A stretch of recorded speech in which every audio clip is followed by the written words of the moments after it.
हूँ। शादी के पहले से ही विभा को कपड़े धोने का बड़ा शौक था। कभी नल के नीचे तो कभी तालाब के पास। अरे मेरी नीली वाली लुंगी नहीं दिख रही है। विभा की अम्मा, कहाँ रखी है लुंगी? अरे वो तो विभा ने परसों ही धोकर रखी थी आपकी अलमारी में, देखो वहीं होगी। वो ना मैंने आज धो दी, मुझे लगा कि गंदी हो गई होगी। अरे कैसे गंदी हो गई थी? उसे तो मैंने पहना भी नहीं। हे भगवान, इस लड़की के कपड़े धोने की आदत से परेशान हो गया हूँ मैं। जितना तो घर में राशन नहीं आता, उससे कहीं ज्यादा डिटर्जेंट पाउडर का खर्चा है।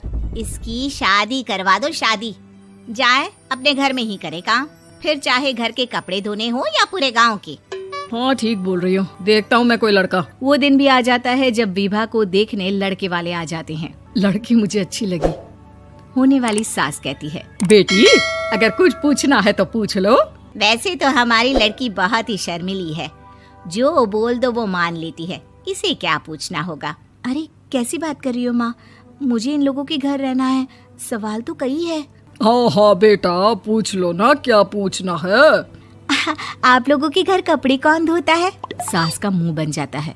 देखो, अगर तुम ये कहना चाहती हो कि तुम्हें कपड़े धोने नहीं आते तो सुन लो, कपड़े मैं ही धोती हूँ, लेकिन तुम्हारे आ जाने के बाद मैं रुमाल तक नहीं धोऊंगी। अरे चुप रहना भाग्यवान, बहू बेचारी घर आई नहीं, उसे डराना शुरू कर दिया। वो क्या है ना बिटिया, अभी तक तो ये कल्लू की माँ ही धोती थी, लेकिन अब तुम्हारे पापा तो दहेज में वॉशिंग मशीन देंगे ही। तभी विभा की माँ बोल पड़ती है, सवाल भी पूछा तो क्या। वैसे भाई साहब, मशीन की तो फिर भी कपड़े धोने की कैपेसिटी होती है। मतलब जो बिटिया दे रहे हैं ना विभा, इसे कपड़े धोने का बहुत शौक है। ये आप लोगों के क्या, आस पड़ोस गांव मोहल्ले सबके कपड़े धो दे और उफ तक ना करे। बाहर देखा नहीं आपने कितने कपड़े सूख रहे हैं? सब हमारी बिटिया ने ही तो धोए हैं। बस भी करो ना माँ, शर्म आ रही इतनी तारीफ सुनकर। और तो और एक दाग निकाल कर दिखाओ तो मान जाओ। हाँ अच्छा, माफ करना बेटा, मैंने गलत समझा। हमें तो रिश्ता बहुत पसंद है। और ऐसे जुड़ जाता है रिश्ता कपड़े धोने का शौक रखने वाली विभा का। उसकी शादी हो जाती है कोयला फैक्ट्री में काम करने वाले कल्लू के साथ। शादी के बाद अचानक विभा चिल्लाती हुई सास के पास आती है। सासू माँ, अरे सासू माँ कहाँ है आप? ये तो धोखा है, धोखा दिया आप लोगों ने मुझे। इसे ससुर के चक्कर के बारे में पता चल गया। अरे तो उसमें तुझे क्यों धोखा मिला है? अरे नल में पानी नहीं आता, कपड़े कैसे कब धुलेंगे? अच्छा, तू पानी नहीं आ रहा उसकी बात कर रही है। तो आपने क्या सोचा? कुछ नहीं। अच्छा, तेरी माँ ने कहा था कि कपड़े धोने का शौक है तुझे, याद आया मुझे।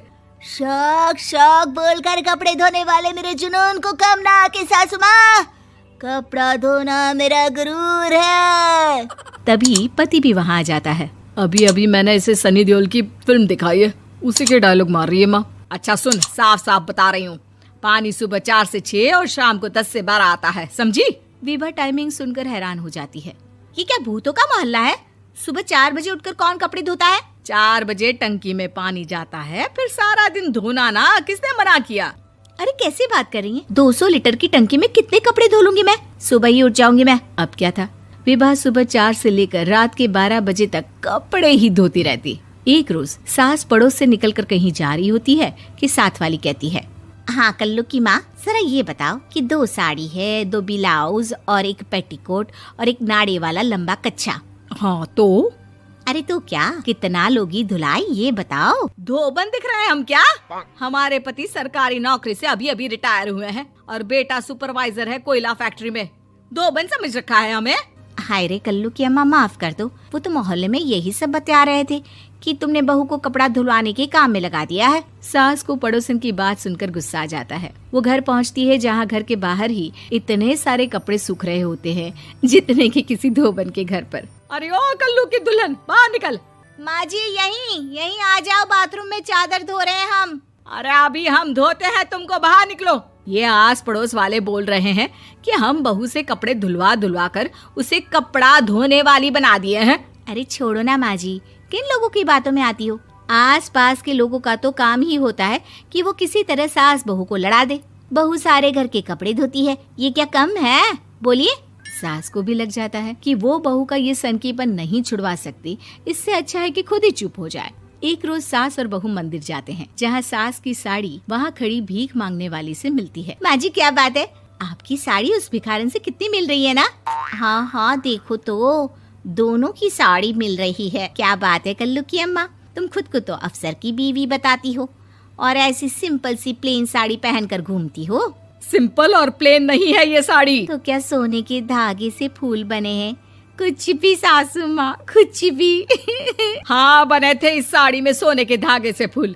मेरे पति लेकर आए थे मद्रास से स्पेशली मेरे लिए 10,000 की। ताहे भाई साहब इस भिखारन के लिए भी सेम टू सेम साड़ी लेकर आए होंगे 10,000 की। सास उस वक्त तो कुछ नहीं कहती, लेकिन बहू के साथ घर आती है और अलमारी से एल्बम निकाल कर लाती है। ये साड़ी देख रही है, ये वही साड़ी है जिसे मैंने अभी पहना था। इस साड़ी में ये जो चमकदार फूल दिख रहे हैं ना, ये सोने के धागों से काढ़े गए हैं। लेकिन तू लोकल वॉशिंग मशीन ब्रश से घिस घिस कर सारे फूलों को निकाल कर साड़ी प्लेन कर दी। मुझे माफ कर दीजिए सासू माँ। और तो और, जब मैंने तुझे तेरी गलती के लिए कुछ नहीं कहा, लेकिन तूने तो सबके सामने मेरा मजाक ही बना दिया। क्यों? बहू को समझ में आ जाता है कि अब से उसका कपड़े धोना बंद।